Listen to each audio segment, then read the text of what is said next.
দুপুর 12:57 আর আমার ঠাকুরকে দেখো আজকে কি ভালো লাগছে দেখতে।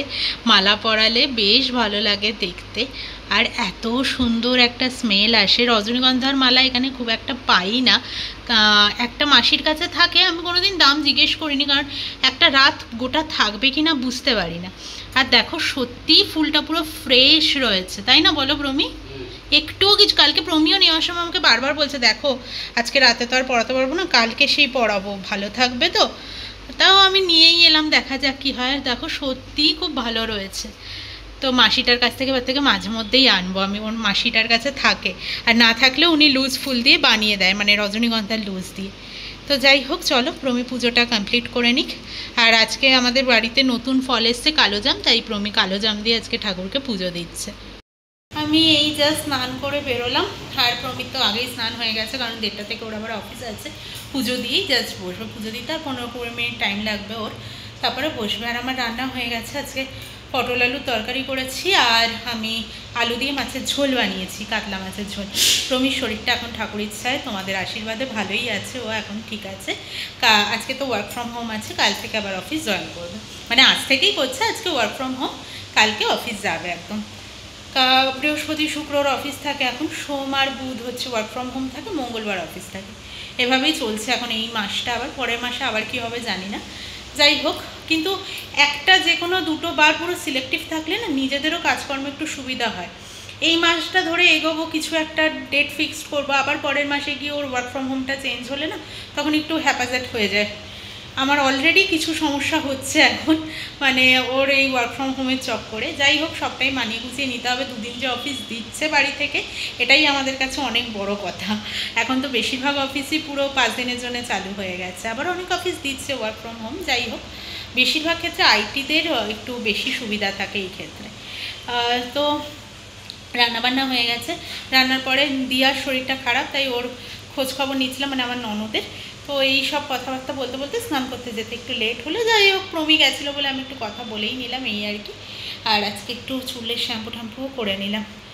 তো চলো, পরে যখন খাওয়া দাওয়া হবে তখন আবার দেখা হচ্ছে। স্নান তো অনেকক্ষণ আগেই হয়ে গেছে, আমি এখন জাস্ট টাওয়ালটা খুলে একটু সেরাম টেরাম মাখলাম। আর আজকে না ব্যালকানিটাকে গুছিয়েছি, দেখো এই পাশটাতে যে র্যাকটা ছিল সেই র্যাকটাকে নিয়ে চলে গেছি।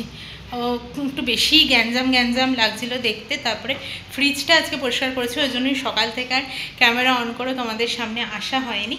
ফ্রিজটার ভেতরের সমস্ত র্যাক ট্যাক পরিষ্কার করে দিয়েছি, এমনকি ভেজিটেবল র্যাকটাকেও পরিষ্কার করেছি।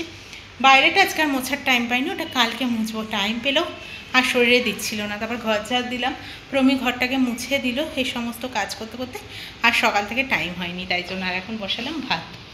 লাঞ্চ মেনু, এখানে কাতলা মাছের ঝোল রান্না করা হয়েছে, আর সেই বাড়ির লেবু এখনও চলছে, আর ফ্রিজে এখনও 2টো গোটা লেবু রয়েছে, যতদিন চালানো যায় রেখে রেখে এই আর কি। আর দেখো লেবুগুলো কিন্তু ভালোই থাকছে, খারাপ হচ্ছে না, প্লাস্টিকে মুড়িয়ে ভালো করে রেখে দিচ্ছি। আর হচ্ছে পটল আলুর তরকারি। তো চলো, এটা প্রমির, আমারটাও নিয়ে আসি। এখন বাজে বিকেল 5:22। তোমাদেরকে প্রতিদিনই প্রায় বলি একটু ঘুমিয়ে গেছিলাম, বাট আজকে একদমই তা নয়, একদমই ঘুম হয়নি আজকে। উঠে একটু হাঁটাচলা করলাম, এসব করলাম, শুয়ে তো ছিলাম একটুখানি অবশ্যই 1 ঘন্টা মতো, বাট ঘুম আসেনি।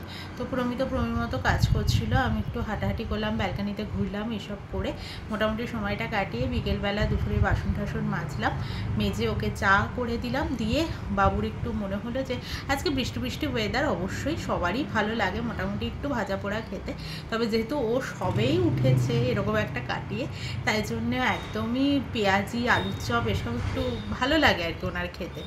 তো একদমই তা হবে না, লাস্টে রাজি হলাম ফ্রেঞ্চ ফ্রাইস আর দুধ চা খাবে বললো আজকে একটু। দুধ চা একেবারেই খায় না এখন, বাইরে বেরোলে ওই আর কি, মামনি পাপা এসেছিলো তখন চলছিল, তখন আমিও না 1-2 কাপ ওরকম মামনি পাপার সাথে, মানে 2 কাপ একদিনে নয়, 1 কাপই, ছোটো 1 কাপ ওরকম খেতাম।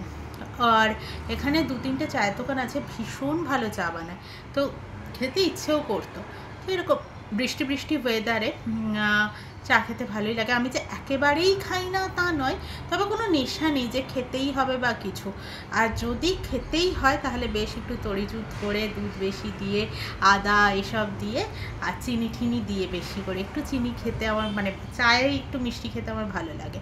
তো জ্যাগরি দিয়ে বানাই, এখন চিনি তো একেবারেই দিই না। আর মায়ের সাথে মনে আছে, মায়ের সাথে যখন ওরকম মার আর আমার খুব মানে কোশমিনকালে এক সময় হয়তো আমাদের দুজনের সকালবেলা চা খেতে ইচ্ছে করতো, আর আমরা টোস্ট বিস্কুটের প্যাকেট নিয়ে বসতাম। এক প্যাকেট বিস্কিট আমরা দুজনে শেষ করে তারপরে চায়ের গ্লাসটা নিয়ে উঠতাম, মানে চায়ের কাপটা নিয়ে উঠতাম। তো এই চায়ের সাথে বিস্কিট খাওয়ার অভ্যাসটা আমার ছোট পিসোর থেকে ধরেছিলাম আর কি। আমার ছোট পিসো আমাকে বুজুম বলে ডাকতো, তো ওখানে পিসি বাড়ি গেলেই আমি ওপরে থাকতাম, আর পিসো দোকান যাওয়ার আগে আমি বলতো বুজুম চা খাবি না, বিস্কিট খাবি না? তো পিসোর ওই এক কাপ চায়ের মধ্যে আমি চার বিস্কিট ডুবিয়ে খেয়ে নিতাম, পিসো আর চা খেতে পারতো না। তারপর পিসি আবার বানিয়ে দিত, এই আর কি। সেই দিনগুলো অবশ্যই মনে পড়ে। পিসোও আজ নেই, আর আমরা অনেকটা বড় হয়ে গেছি। তো এই আর কি। যাই হোক, চলো ওদিকে আমার ফ্রেঞ্চ ফ্রাইয়ের জন্য আলুগুলোকে ভাপাতে বসিয়েছি। বেশি সেদ্ধ হয়ে গেলে আবার গলে যাবে। বেশি করবো না, একটাই আলু করবো, ওই জন্য খুব বেশি করলে আবার রাতের খাওয়াটা মাথায় উঠবে। এখানে সন্ধে হতে তো অনেকই দেরি থাকে, বাট সবে মাত্র বাজে 5:54, 6টাও পুরোপুরি বাজেনি। মেঘটা শুধু করেছে দেখো, কালো করে এসেছে। দুপুরবেলাও একবার হয়েছিল, বাট তেমন বৃষ্টি হয়নি। কিন্তু এখন মেঘটা করেছে আবারও, চরম বৃষ্টি নামবে মনে হচ্ছে একবার। আমার তো বেলি ফুল জুঁই ফুল ফুটে সবই শেষ হয়ে গেল। এই বাড়ির গাছটা দেখো পুরো কুড়িতে ভর্তি গাছে, বেশ ঝাপড়েওছে গাছটা, আর ভালোও হয়েছে। অলরেডি বৃষ্টি শুরু হয়েই গেছে, দেখতেই পাচ্ছ, মানে শুনতে পাচ্ছ হয়তো, দেখতে হয়তো পাচ্ছ না। দাঁড়াও ব্যালকানিতেই যাই।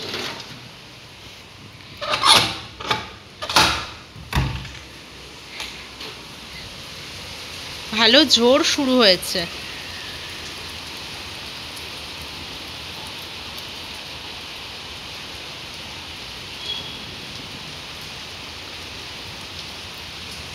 ভালো বৃষ্টি শুরু হয়ে গেছে, কারণ মেঘটা যা করেছিল তাতে শুরু হওয়ার মতনই ছিল আর কি। চলে এসেছি আমি ফ্রেঞ্চ ফ্রাইসগুলো ভাজতে। এবার এটাকে আমি প্রথমে ভাপিয়ে নিয়েছিলাম, নিয়ে এটাকে আমি ভালো করে ধুয়ে নিয়েছি। ধুয়ে নিয়ে গরম ভাপটা কাটিয়ে ফেলার জন্যে ফ্রিজের বরফ জল দিয়েছিলাম, মানে একদম ঠান্ডা চিল ওয়াটার দিয়েছিলাম, দিয়ে ভিজিয়ে রেখে দিয়েছিলাম কিছুক্ষণ আমি। তারপর মানে আমি কী সব বললাম, ঠান্ডা চিল্ড ওয়াটার, কত কিছু বলে দিলাম।